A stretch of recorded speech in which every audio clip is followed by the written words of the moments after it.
aujourd'hui on se retrouve avec ce coloriage que vous avez vu très récemment puisque je vous ai fait le tuto pour la lune rousse et comme vous avez vu j'ai bien avancé, j'ai colorié la totalité du loup-garou avec un effet poil, donc je vous ai pas filmé ça parce que je pense qu'il y a maintenant assez de tutos sur l'effet poil pour l'instant sur ma chaîne, donc avec ce que j'ai fait vous pouvez tout à fait reproduire cet effet. Et donc j'en suis à mettre en couleur tout ce qui est arbre. Donc comme vous voyez j'ai fait le premier pour me rendre un peu compte de ce que ça donnait et je me suis dit que ça pourrait être intéressant de vous montrer comment je fais. Donc eh bien on va se faire un petit tuto sur la façon de colorier ces arbres et de donner le relief du tronc. Donc j'ai déjà placé tous mes effets de lumière, vous pouvez les apercevoir. Je pense qu'il n'y avait pas besoin d'un tuto pour ça, tout simplement, voilà, on regarde où projette la lumière de la lune et très logiquement c'est sur toutes les parties qui se trouvent éclairées par la lune. De toute façon, comme je vous ferai une vidéo sur les ombres et les lumières, je sais elle met du temps à arriver, mais comme je vous l'ai déjà dit dans certaines réponses aux commentaires, c'est une vidéo un peu longue à préparer. Donc voilà, j'attends d'être un peu libérée de mes obligations professionnelles en cette fin d'année pour pouvoir vraiment prendre le temps de faire quelque chose de construit sur cette vidéo. Donc on va y aller tout de suite avec le tuto pour colorier les arbres. Avant je vous donne le matériel comme j'ai fait la dernière fois. Donc j'utilise les Prismacolor. Alors la base c'est le 945. Vous aurez besoin ensuite du 946. Du 948 et pour finir du noir. Sans oublier pour la couche de base l'essence sans odeur ou le white dans mon cas et un coton-tige. Et bien je vous propose de tout de suite commencer avec la mise en couleur. Alors pour commencer je vais donc prendre mon crayon 945 et je vais mettre ma couche de base. Donc il suffit de colorier toute la zone sans faire vraiment très attention à ne pas faire de traces. Vous allez voir qu'on va les effacer très facilement. Donc je ne fais pas très attention. Et ensuite je prends mon coton-tige trempé dans l'essence ou dans le white et j'estompe tout ça. Je déborde à certains endroits mais sur ce coloriage ce n'est pas grave parce que le ciel sera très foncé. Et comme d'habitude j'ai oublié un petit morceau donc je recommence. Je prends ensuite la seconde couleur. La numéro 946 qui est donc un poil plus foncé que la première et je vais venir commencer à dessiner mes premières ombres. Donc je commence avec le bout des petites branches. Comme c'est pas des endroits très larges, je peux pas faire un effet bombé, donc je vais juste colorier un peu le bout pour le faire un peu plus foncé et donner un petit peu de dimension quand même et ne pas laisser ces parties là unies totalement. Ensuite, quand je vais redescendre vers les parties un peu plus larges, c'est là que je vais commencer à vraiment faire attention à la manière dont je place mes ombres. Donc voilà, je vais souligner les espaces qui sont vraiment dans l'ombre, donc l'opposé de mes zones de lumière. Et puis je vais commencer à former un petit peu les nœuds de mes branches. Donc ce qui est bien dans le livre de Kerby Rosanes, c'est que il a un coup de crayon qui est très facile à mettre en couleur. Parce qu'il nous dessine plus ou moins, il nous suggère on va dire les endroits des ombres. Donc comme vous pouvez l'apercevoir sur les parties qui ne sont pas encore coloriées, il dessine quand même une multitude de traits qui nous laissent apercevoir les nœuds du bois. Donc ça nous permet de savoir dans quel sens l'écorce est faite et donc eh bien, de placer nos ombres comme il faut. Donc vous allez voir que ça m'aide quand même drôlement à faire mon relief dans le tronc. Il suffit avec notre couleur foncée de suivre un peu les nœuds des arbres et les aspects un peu bombés qu'il suggère avec son crayon, comme je viens de vous dire. Donc là on voit par exemple que voilà, je fais des traits un peu de manière aléatoire et puis je vais colorier un peu en cercle à cet endroit là parce que vous allez voir qu'il y a un nœud dans l'écorce. Voilà, avec tout un tas de cercles concentriques que je laisse donc plus clair pour faire cet effet de bombé. Donc comme d'habitude la partie bombée c'est la partie la plus claire, celle sur laquelle je ne vais pas rajouter de pigments et eh bien je vais accentuer avec mes couleurs petit à petit sur la partie que je décide d'être plus foncée. Donc je souligne en général le bord de mes branches lorsqu'elles n'ont pas un nœud. Et puis sinon, voilà, je suis le dessin pour donner du relief.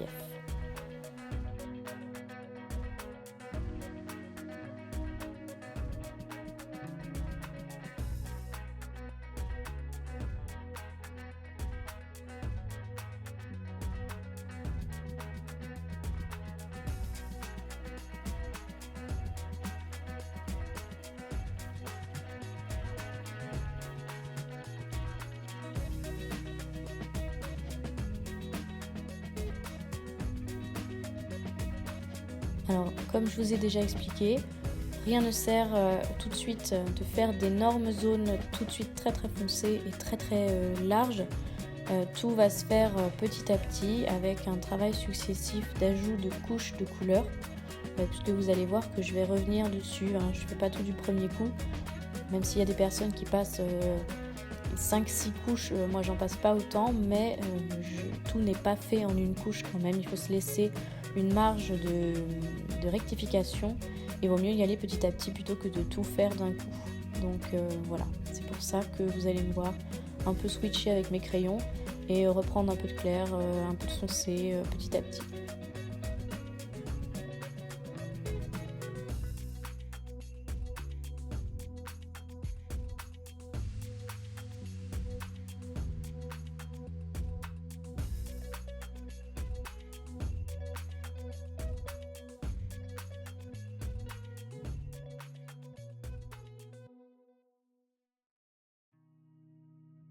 Je viens ensuite reprendre un peu mon coton-tige pour uniformiser un petit peu ce que je viens de faire.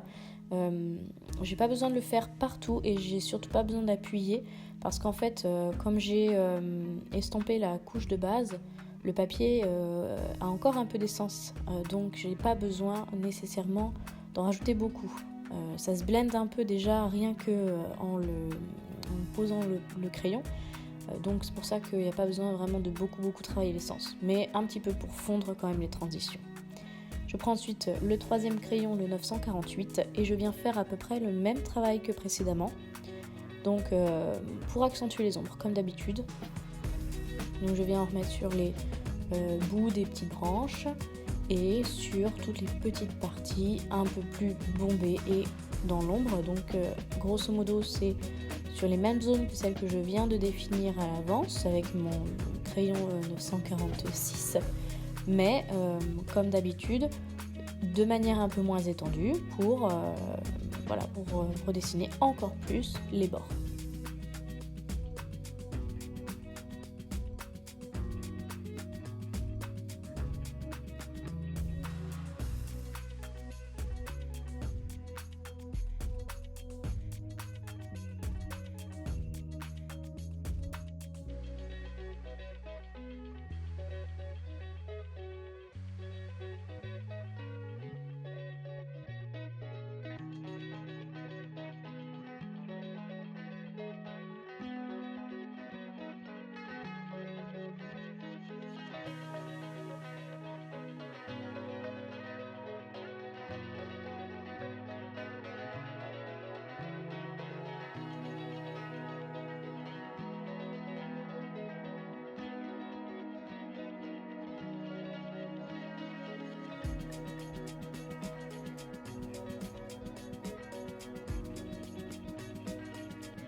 Alors là, j'ai repris la couleur précédente, donc la 946, pour blender un peu ce que j'ai fait,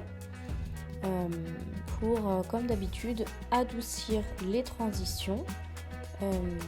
Mais je fais quand même bien attention à toujours laisser des zones claires, hein. Je ne recouvre pas tout. C'est pas l'action Blender, c'est du Blender, mais entre les deux zones les plus foncées. Donc je fais bien attention à laisser la zone claire telle qu'elle. Et je vais ensuite rechanger de crayon pour reblender les deux couleurs les plus claires entre elles. Je fais surtout pas avec un foncé. Je repasse surtout pas sur la couleur claire parce que sinon mon travail d'avant n'aura servi à rien. Je prends ensuite le noir pour marquer les dernières ombres. Donc là c'est vraiment léger, c'est à vous de doser. Vraiment faites attention, ne pas appuyer trop avec le noir parce qu'il il marque très très bien. Donc voilà, vraiment faire attention et y aller avec parcimonie, mais cette étape je trouve est indispensable pour vraiment donner le relief, hein. On voit d'ailleurs là sur le bas du tronc, c'est tout de suite plus réaliste et on a vraiment l'impression qu'il y a un gros trou là dans le tronc parce que ce noir donne vraiment la dimension. Donc vraiment y aller doucement et pas à tous les endroits où on a mis du foncé, hein. Il faut vraiment choisir et le mettre vraiment pas partout, dans les endroits vraiment les plus en relief.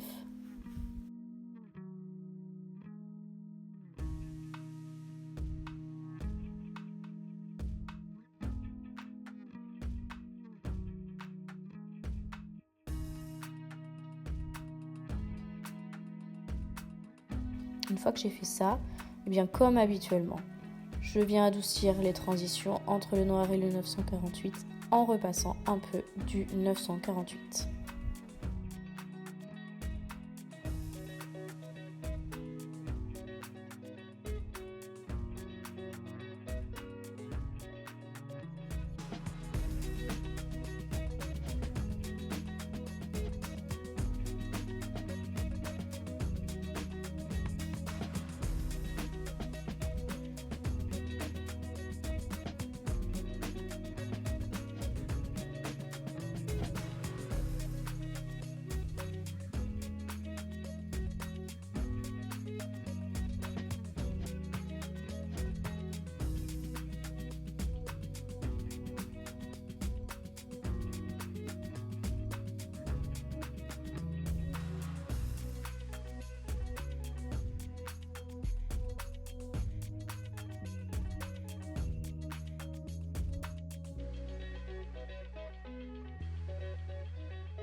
Voilà, donc j'ai terminé ce petit tuto.